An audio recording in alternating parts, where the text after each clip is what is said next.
hablaba de Coachella porque este fin de semana, cuando yo escuchaba a Bernie Sanders y a la señora Ocasio-Cortez en uno de los eventos más locos, más nutridos de jóvenes que existen realmente en los Estados Unidos, donde además actúan grandes figuras, etcétera, hablando de fight the oligarchy, de luchar contra la oligarquía, de luchar contra el capitalismo, de arrojar por el tren a los capitalistas y a las personas y a los ricos y a los millonarios en este país.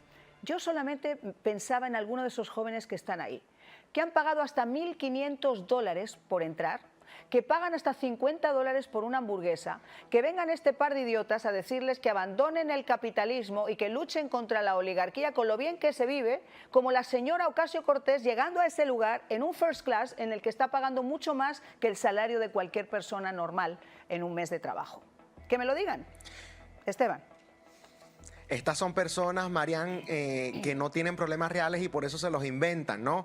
Y de hecho, si quieren luchar en contra de la oligarquía y de la clase millonaria, tendrían que entonces luchar en contra de esas dos personas que están apoyando. Bernie Sanders tiene 3 casas. Vamos a hablar de eso. Bernie Sanders tiene 3 casas. La ideología que él defiende habla de que uno no debería tener lujo, de que uno no debería tener cuestiones que no está usando. Y justamente cuando se meten en el tema de los hogares, te dice, ¿para qué tú vas a querer más de uno cuando solamente necesitas una casa para vivir? Bueno, Bernie Sanders tiene 3 casas y además todas valoradas. Te estoy hablando en algunos estados que no son tan caros, ¿no? Tan costosos como quizás lo puedan ser California o Florida o Nueva York, que son estados más poblados. Y son casas que tienen, bueno, valores de $500.000, $600.000, Marian. Ocasio-Cortez en esta gira que ha hecho ha recaudado $9 millones. $9 millones. Estamos hablando de una gira que ha hecho que digamos, no tiene absolutamente nada de tiempo, ¿no? Entonces, ¿cuál es la conexión que estos individuos tienen supuestamente con la clase trabajadora? Y entendiendo que ellos utilizan este discurso para atacar a individuos como Elon Musk o como Donald Trump, que, bueno, han construido riqueza no desde la política, sino desde el ámbito privado, ofreciendo bienes y servicios que son atractivos justamente para los consumidores. Estos individuos que hacen política llegan a ser millonarios con un salario que realmente no alcanza. Tú cuando sacas la cuenta, y sobre todo una Ocasio-Cortez, que cuánto tiempo tiene en el Congreso para tener justamente un patrimonio que alcanza $millones. Y en el caso de Bernie Sanders, bueno, que se la pasa hablando siempre de el comunismo. Él en una oportunidad, si mal no recuerdo, en el año 2011, dijo que el sueño americano era más realizable en la Venezuela de Hugo Chávez, en el Ecuador de Rafael Correa o en la Argentina de los Kirchner, un poco para que tengan eso en perspectiva. Bernie Sanders tuvo su luna de miel en la extinta Unión Soviética, o sea, es un individuo muy cercano a esta ideología, pero ninguno de los que está ahí parece que le cuestiona el hecho de que tiene 3 casas y parece que le cuestiona el hecho que tiene un patrimonio de un millonario que justamente forma parte del grupo que él mismo critica. Tanto que él habla del top 1%, como se la pasa diciendo en estas declaraciones. Y bueno, él forma parte de ese top 1%, él forma parte de esos individuos que han hecho riquezas a raíz, ¿no?, de la supuesta representación que hace a los votantes de este país. Él se ha servido de la gente, él no ha servido a la gente, y ese tipo de cosas hay que denunciarlas públicamente, María. Totalmente, pero yo creo que la mayor denuncia está en los ojos cuadrados que tenían estos jóvenes, donde veían a este par de personajes ilustres hablando de eso, pero yo los veía de verdad y pensaba, ¿cuánto les ha costado entrar aquí? ¿Cuánto les cuesta comer? ¿Cuánto les cuesta los 3 días de estar allí en ese evento? ¿Cuántos jóvenes realmente pueden pagarlo, pueden costear? ¿Y cuántos adultos pueden llegar a costearlo? Así que les hablen a ellos de oligarquía. Pero mi punto no es solamente ya sobre ese mensaje disruptivo y además ridículo en esa masa determinada a la que iba dirigida, sino si esos son realmente los exponentes que tiene el Partido Demócrata, nos dejan más que nunca a la luz esa radicalización a la izquierda de la que venimos hablando desde hace mucho tiempo, que los medios de comunicación se han negado a admitir, obviamente, pero que al igual que pasa con la salud de Biden, que durante mucho tiempo se negó hasta la saciedad. Parece que vivíamos en un metaverso nosotros diciendo, oiga, este señor está mal, y lo veíamos perderse, lo veíamos y le decían, no, está como un roble, está bárbaro, vamos, nunca ha estado mejor sharp, está sharp. Y en cuanto pasó el debate, resulta que esos mismos individuos le cayeron encima y ahora son autores de libros diciendo lo mal que se encontraba este hombre y cómo era posible que se presentara como candidato. O sea, la hipocresía al punto máximo es lo que hemos estado viviendo durante estos últimos 4 años y lo que seguimos viviendo ahora. Pero ese giro a la izquierda es una realidad, y la realidad está manifestada en estos dos individuos, que una recauda $9 millones de señores como el señor Soros, etcétera, etcétera, etcétera, para poder postularse a una presidencia y vicepresidencia el próximo 2028. Está fuerte el tema.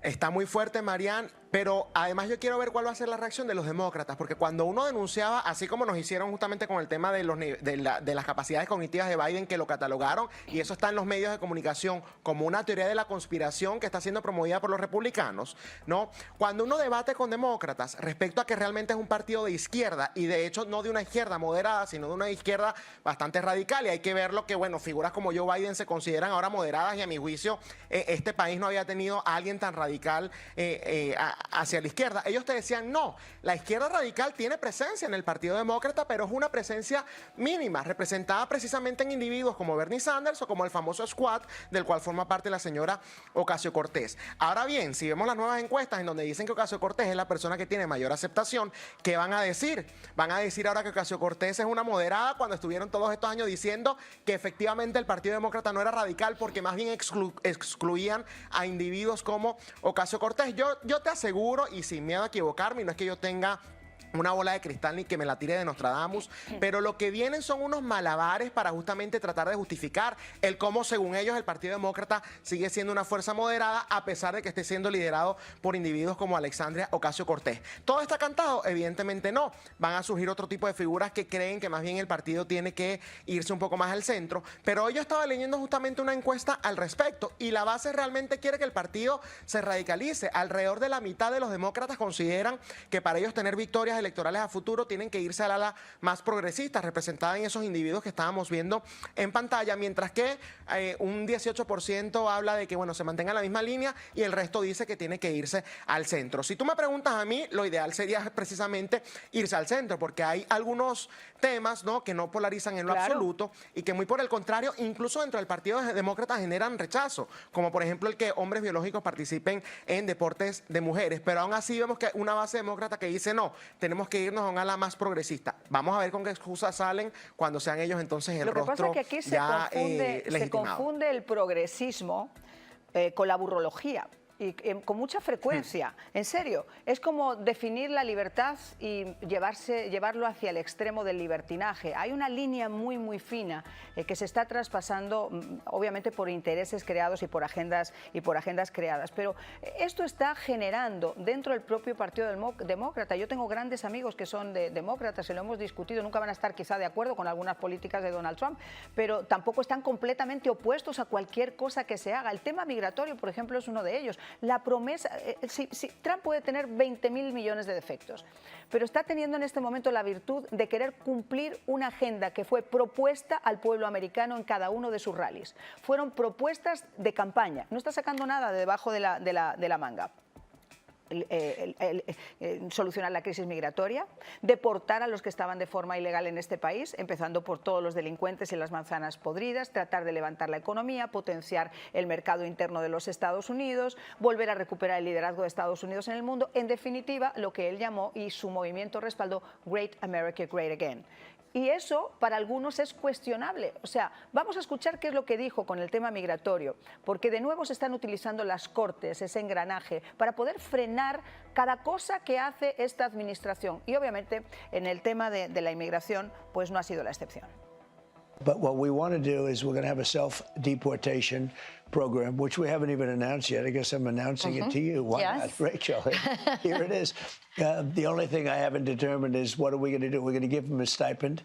We're going to give them some money and a plane ticket. And then we're going to work with them. If they're good, if we want them back in, we're going to work with them to get them back in as quickly as we can. Bueno, el presidente había propuesto hacía algún tiempo la autodeportación. Kristi Noem, la secretaria, ya había dicho que era mejor que la gente saliera de forma voluntaria porque así se abría el camino para poder regresar si querían de una forma legal. El presidente rizó el rizo y le dijo, estoy pensando en darles además un apoyo económico para que salgan y para que busquen la forma legal de regresar a los Estados Unidos en un tiempo que pueda llegar a ser prudencial. Quizás una forma de limpiar el panorama, por así decirlo, y después volver a ordenarlo. Algo que está tan desordenado como el tema migratorio, poder llegar a ordenarlo y buscar esas figuras que apoyen, sobre todo a los que ya llevan aquí muchísimo tiempo y han cumplido las reglas y tienen familia, a poder salir de las sombras, ¿no, Esteban?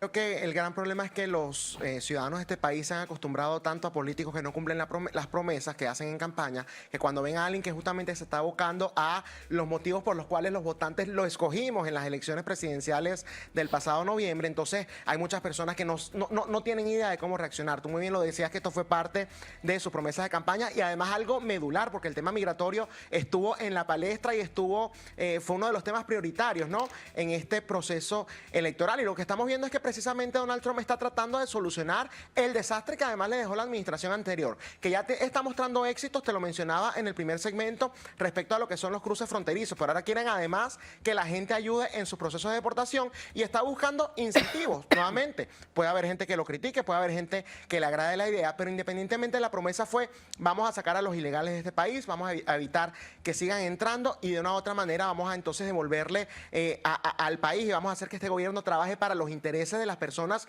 que están de manera legal acá en este territorio. Lo que estamos viendo, Marian, es precisamente la agenda que Donald Trump prometió en su campaña ejecutándose. Y estoy muy de acuerdo contigo. Uno no tiene que estar de acuerdo con todo, ni siquiera con el estilo, con la manera en la que se hace absolutamente todo. Pero independientemente de ello, hay que reconocer las cosas que se han venido haciendo bien. Y el tema migratorio puede tener fallas, pero lo que estamos viendo son resultados prácticamente de inmediato. Y además tomando en cuenta que en este tipo de procesos, que son procesos macro, ¿no?, es normal que hayan fallas. Bukele, por ejemplo, hizo de El Salvador el país más seguro de la región después de ser el país más inseguro del mundo. Y por supuesto que ahí hubo gente que quizás estuvo presa un tiempo, que eran inocentes, bueno, porque tenían un tatuaje que se parecía mucho al de las maras salvatruchas. Pero el sistema de justicia después dictaminó quiénes realmente eran y quiénes realmente no formaban parte de estos grupos delincuenciales. Y justamente porque se tomaron esas decisiones radicales, que nuevamente con algunos errores, fue que se logró traer a El Salvador a lo que es hoy, el día de hoy. Tiempo al tiempo, mi querido amigo. Yo siempre he dicho que para tirar de las orejas siempre hay tiempo. Nadie tiene, como bien estamos indicando, que estar de acuerdo o pensar que todo es bueno. Pero hay que darle tiempo al tiempo para que fructifique y ver si realmente funciona o no funciona, antes, obviamente, de tratar de tirarlo por tierra. Por cierto, que vamos a ir a una pausa. Yo les voy a pedir que nos den su opinión, porque siempre, como les comentamos, cuentan. Ese es el número del teléfono donde usted nos puede llamar y dejar, si quiere, también su comentario. Yo trato de escucharlos todos y saco valoraciones después de nuestro programa gracias a sus llamadas y también a sus numerosos mensajes. Pero quería comentarles que el presidente Trump se ha propuesto, además, yo no sé si esto saldrá bien o mal. Si sale bien, desde luego le tienen que dar el Nobel de la Paz, porque tiene frentes abiertos internacionales entre Rusia y Ucrania para tratar de lograr un acuerdo de paz. Ha movido las fichas, ha movido el mantel, lo ha hecho también con Israel y con el grupo terrorista Hamas, y lo está haciendo ahora especialmente con Irán. Pero ha sido enfático, ha dicho: si no llegamos a un acuerdo, que se inició hace 2 días, yo voy a entrarle directamente a su programa nuclear, y no le va a gustar. Vamos a hablar sobre esto, sobre la amenaza de Irán y sobre ese acuerdo que se está poniendo sobre la mesa en solo unos instantes.